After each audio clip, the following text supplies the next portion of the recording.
Welcome to bird media. నేను మీ RK. మూగజీవాలపై అక్రమార్కులు అస్సలు కనికరం చూపట్లేదు. దురాశతో కొన్ని ఇరుకు వాహనాల్లో కుక్కి పరిమితికి మించి తరలిస్తున్నారు. ఇవన్నీ కూడా రోడ్డు మార్గం గుండా అయితే పోలీసుల కంట పడతాము అనేటటువంటి ఉద్దేశంతో ముందుగానే గ్రహించి నదుల ప్రవాహంలో కొన్ని నాటు పడవలకు కట్టి సరిహద్దు దాటిస్తున్నారు. దీంతో అవి కనపడకుండా వేసినటువంటి కొన్ని గుడారాల్లాగా వేస్తారనమాట. టెంట్లు అవి వేస్తారు. దాంట్లో ఊపిరాడక పశువులు మృత్యువాత పడుతున్నాయి. కానీ అవి పట్టించుకోవట్లేదు.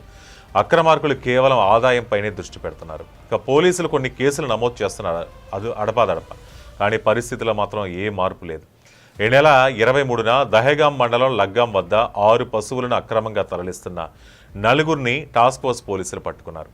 స్థానిక పోలీస్ స్టేషన్లో ఫిర్యాదు చేశారు. అలాగే కేసు కూడా నమోదు చేశారు. మరి ఈ పశువులు కబేలాలకు తరలించడంలో కొన్ని నిబంధనలు ఉన్నాయి అంటున్నారు.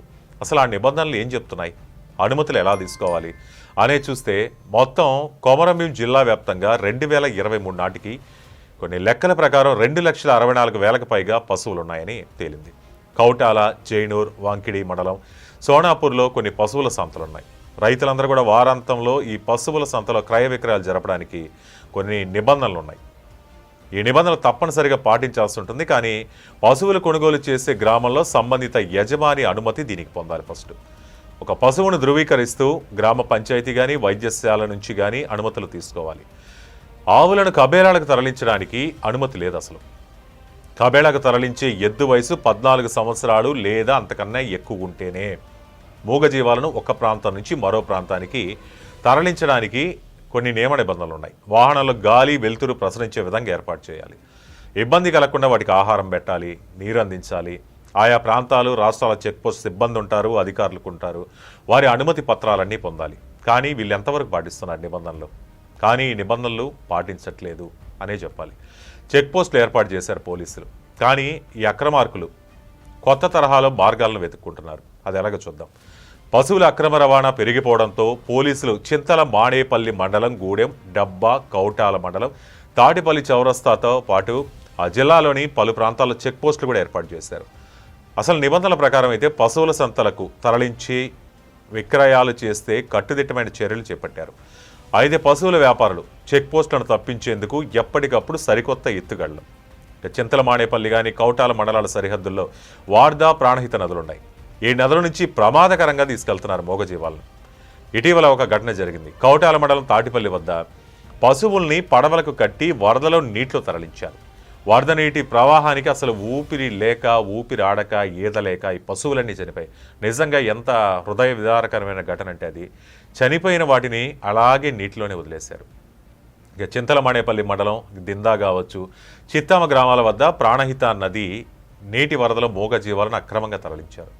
కొన్నిసార్లు సంతకు తరలించకుండానే నేరుగా ఇతర ప్రాంతాలకు తీసుకెళ్తున్నారు.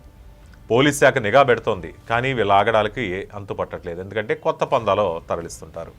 ఈ విధానం ఎలా ఉంటుందంటే కొమరంభీం ఆసిఫాబాద్ జిల్లా మహారాష్ట్రకు సరిహద్దు.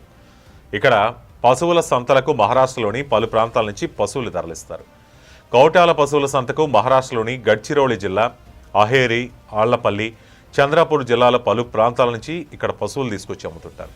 వాంకిడి మండలం సోనాపూర్కు చంద్రాపూర్ జిల్లా నుంచి ఎక్కువగా పశువులు తరలించి విక్రయిస్తుంటారు. పశువుల వ్యాపారం చేస్తున్న కొందరైతే ఆదాయం కోసం ఎలాగైనా సరే మాకు ఆదాయం కావాలంటూ కొన్ని ఇక్కడ ప్రభుత్వం ఉన్న నిబంధనలు ఉల్లంఘించేస్తారు. చిన్న వాహనాల్లో 10కి పైగా పశువుల్ని బలవంతంగా ఎక్కిస్తారు. అసలు అంతమందికి అక్కడ స్పేస్ ఉండదు.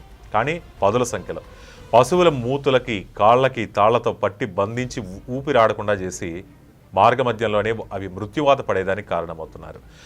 దీనిపై కొందరు విలేకరులు కూడా అధికారులని, పోలీసు అధికారులని వివరణ కోరారు. అసలు ఏంటిది, ఇన్ని ఆవులు చనిపోతున్నాయి, ఎద్దులు చనిపోతున్నాయి, దీనిపైన మీ వివరణ ఏంటంటే కేసులు నమోదు చేస్తున్నాం, పశువుల అక్రమ రవాణా నిరోధించేందుకు నిఘా పెట్టాం, చెక్ పోస్టులు ఏర్పాటు చేసాం, తనిఖీలు చేస్తున్నాం, ముందస్తు సమాచారం మాకే వస్తే దాంట్లో పట్టుబడిన వారిపై కేసులు కూడా నమోదు చేశాం, ఇలాంటి అక్రమ రవాణాని అయితే మేము ఉపేక్షించేది లేదు అంటున్నారు.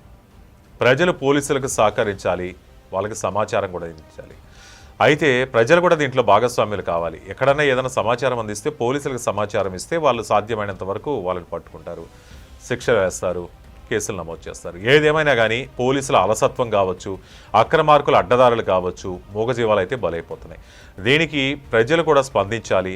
వాళ్ళకి ఏదైనా సమాచారం తెలిస్తే పోలీసులకు సమాచారం అందించి దీనిపై కొంతవరకైనా అడ్డుకట్ట వేసే అవకాశం ఉంటుంది. ఈ అంశంపై మీ అభిప్రాయాలు కామెంట్ రూపంలో తెలియజేయండి. చూస్తూనే ఉండండి బర్డ్ మీడియా.